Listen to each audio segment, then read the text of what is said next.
cannabis globally, we embrace that role and responsibilities and leadership that come with it. We know we stand as an industry leader here in Canada and around the world. We're truly becoming the partner of choice and the employer of choice in this industry.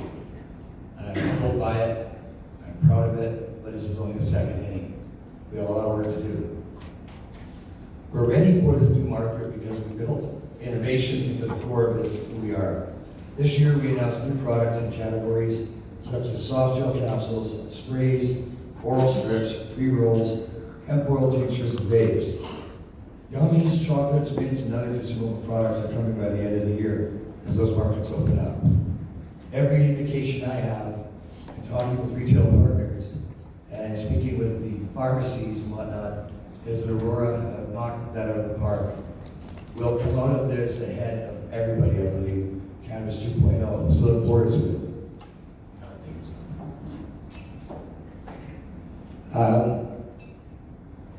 That said, we're just getting started. Aurora has established itself as a clear leader in cultivation, with our Sky Class facilities built to the industry-leading technology standing marvels of efficiency and purpose. Our next Sky Class facility, Aurora Sun, will come online in 2020 right here in Alberta. In Medicine Hat, it is our biggest yet, 1.6 million square feet of growing space. Our acquisitions have allowed us to evolve rapidly. Each acquisition has both blended seamlessly into Aurora's culture and contributed to making Aurora better as a whole. MedRelief has leading brands and elite production techniques, while Whistler's organic cannabis is uniquely positioned as a premium product in the Canadian market. The four acquisitions, CanMed, MedRelief, Anandi, and Whistler, that set the tone, didn't it? Right? That brought on the top four companies together in the space, in my opinion. And we're truly a medical cannabis company, a global medical cannabis company, and we can grow great pot for that non-usage market. Okay? The effective partnerships that we've done in 2019 include the UFC, so our team of scientists can better understand how cannabis helps elite athletes recover from injury, so that we can learn how to create better products for anyone in the world who needs to match their pain.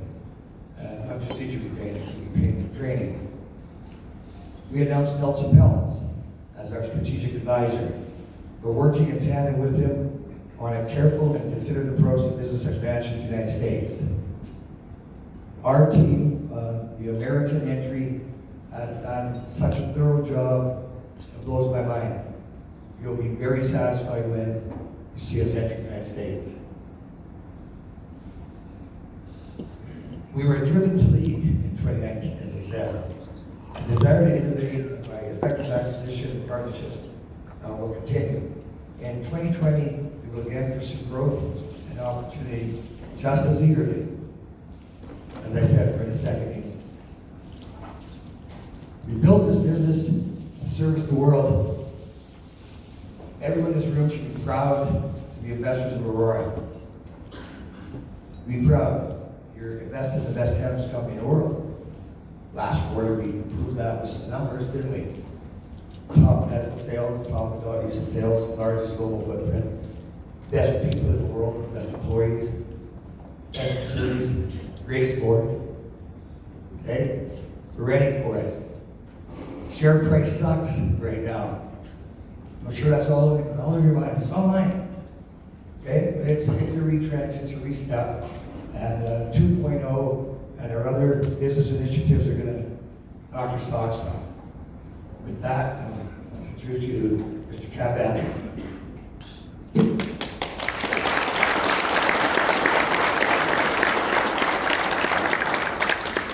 Hi everybody, I'm Cam Batley. I'm the Chief Corporate Officer of Aurora, and I want to thank everybody in this room, first of all, for being ACB shareholders, and second of all, for coming out to the annual general meeting for your company. It's our job today to tell you how 2019 went, to preview where Aurora is going in the future in Canada, in the US, and around the world. And also to give you perspective on all the things that have happened to shape this sector. The good, the bad, indifferent, all of it. I want you to understand, I want you to be comfortable with our strategy and we can't wait to tell you about it. So, let's take a look at a glance. 2019, in spite of the fact that the sector stocks are in the dumps right now, was an amazing year for Aurora. An amazing year. And it made me reflect on when I joined this company a little bit more than 3.5 years ago. I did so coming from Canopy. At the time, people said, why don't you leave the market leader for a company that very few people had ever heard of? And I've been giving the same answer now every minute since I've come to Aurora. It was really two things. It was Terry Booth. I met Terry Booth in the latter half of 2015. And I knew all the CEOs in the industry, and he was the only one who, right from the beginning, didn't see an opportunity to become a leading Canadian company, but to become a global leader.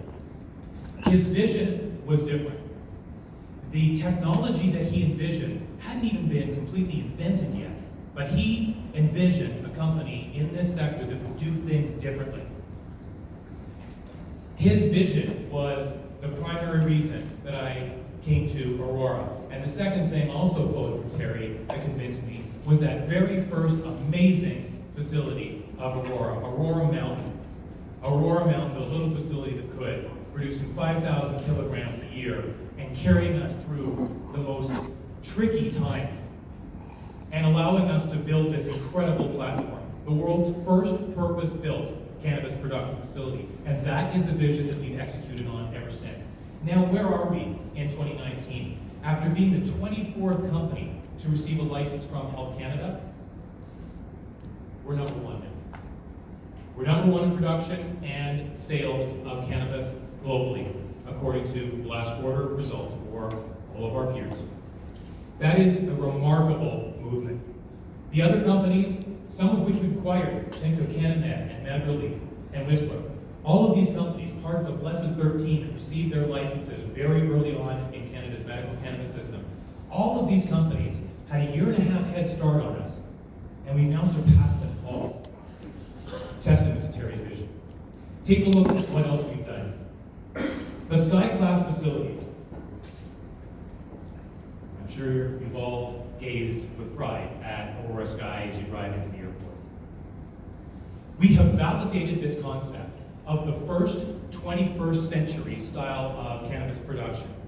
We validated it completely. People said, no, you should just be retrofitting greenhouses and warehouses. Do what's quick and easy and everybody else is doing. But no, we took the Aurora approach. We did something better, longer term, and smarter. And it's paid off. We're getting more than our targeted yields at Aurora Sky. No crop loss. We have completely validated this new technology. We are the technology leaders. We're the automation leaders. And wait till you see what Aurora Sun looks like, because it'll be even more advanced than that. We've established the largest global footprint of any cannabis company, now operating in 25 countries. We're the leaders in European Union GMP certification, with 3 of our facilities already EU GMP certified and 2 more on the way. Our strategic acquisitions have added to our strength. This is the powerhouse cannabis company in the world. Now let's talk just briefly about what's hit the sector and why the stocks are so bad. We've had negative catalysts across this sector, from the lack of sufficient retail infrastructure on a provincial level, although we have to acknowledge one particular province, Alberta, has been the leader in that. So let's hear it for Alberta. Alberta's going the way, and if we don't feel a little bit of Alberta pride about that, we're remiss. But that insufficient retail infrastructure across the country, which is being remedied right now that the province has realized that there's sufficient supply, and that they can actually make money if they get enough stores opening, and that they can actually generate economic activity. Remember, this industry, the cannabis industry, is the fastest growing in Canada. We have collectively invested billions of dollars. We've created tens of thousands of jobs from one end of the country to the other. Economic development, spin-off benefits, and a hell of a lot of innovation happening in Alberta, and less so in other provinces. Although, where we're strong, that's where the innovation is happening. So, we've had that. Everybody knows the situation at CanTrust, a scandal. And it's not the only one, where they cheated. They lied and they cheated, and it hammered the entire sector. We've seen companies suffer massive profit loss. Can we think of a company that hasn't suffered any profit loss? Put your hand up if you can think of one. Yeah.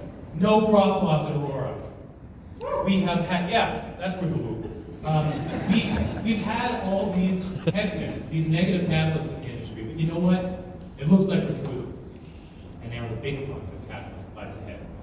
Those of you who were on our last earnings call will have heard me say that we anticipate that the sector's going to kind of plateau in sales for a couple of quarters to the end of 2019 calendar. Until the cannabis legalization 2.0 products come in. And like Terry said, we're ready. And we think we're more ready than anybody else. You'll remember a year ago, legalization 1.0. The criticism was Aurora is not ready for legalization. Well, we were wrong. Who came out of the gate faster than everybody else? Who gained leading market share in the Canadian consumer market? We're going to do it again. We're going to do it again. We're going to come out of the gate with the best products produced at the lowest cost of any of our mass scale peers.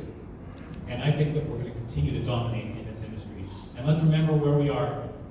As of the last quarter, leading in Canadian medical, leading in Canadian consumer with the top brands in the country and the #1 market share, and leading in international medical, and poised to take off to the next level. Are there going to be more challenges ahead? Yes. But we came through the challenges of 2019, and there were too many of them in too concentrated a period. And as Terry says, the stocks in the sector suck. But our execution has been there, our innovation has been there. We've enhanced